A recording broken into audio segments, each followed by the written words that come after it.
भी बैठे हैं, आईजी साहब भी बैठे हैं, तो मैं फवाद हसन फवाद साहब से कहूँगा कि वो आपको बताएं कि अभी हम क्या करके आए हैं, ताकि आपको पता चले कि क्या हुआ है। जी बहुत शुक्रिया। बिस्मिल्लाहिर्रहमानिर्रहीम।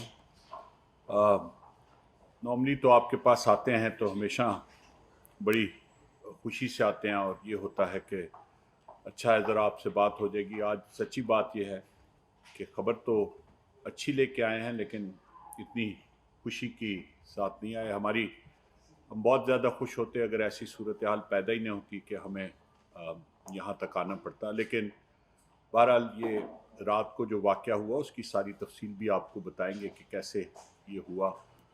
इसीलिए आईजी इस्लामाबाद और चीफ कमिश्नर भी यहाँ पे मौजूद हैं।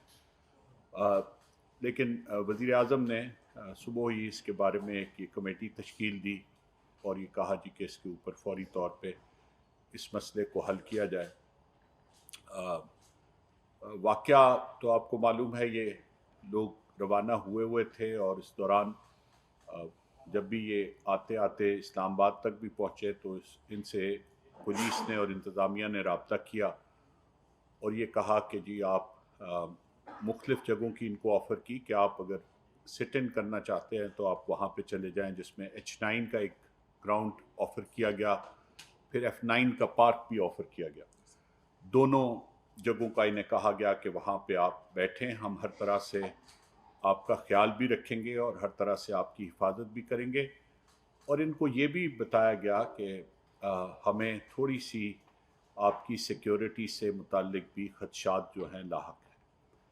अब इस वक्त आपके लिए ये भी पता होना ज़रूरी है कि पिछले कई दिनों से प्रेस क्लब के बाहर कुछ ख़वातीन और मर्द इसी इशू से मुताल्लिक बाकायदा तौर पे वो बैठे हुए थे और उनसे किसी किस्म की दखल अंदाजी नहीं की गई। पिछले 23 दिन से पिछले 23 दिन से वो वहाँ पे मौजूद थे और उनके साथ किसी ने कोई दखल अंदाजी नहीं की थी। तो ये एक सबूत है कि जी हुकूमत का कोई ऐसा इरादा या इंतज़ामिया या पुलिस का कोई ऐसा इरादा नहीं था कि वो इसमें किसी किस्म की भी कोई किसी से सख्ती करती। लेकिन बदकिस्मती की बात यह है कि जो लोग तो बलूचिस्तान से आ रहे थे, बावजूद इसके कि उन्होंने इतनी तकलीफ़ काटी और इतनी मुश्किल बर्दाश्त करके यहाँ तक पहुँचे थे, उनकी तरफ से तो कोई ऐसी सूरत नहीं हुई। लेकिन पुलिस और इंतज़ामिया बहुत यकीन से, और इसकी शवाहिद भी मौजूद हैं, कि कुछ ऐसे फरीक लोकली यहाँ पे इकट्ठे हुए और उन्होंने एक ऐसी सूरत हाल पैदा की जिसके बाद ये थोड़ी सी जो क्लैश है मुजाहिरीन के दरमियान और लॉ इन्फोर्समेंट जो पुलिस है उसके दरमियान हुआ।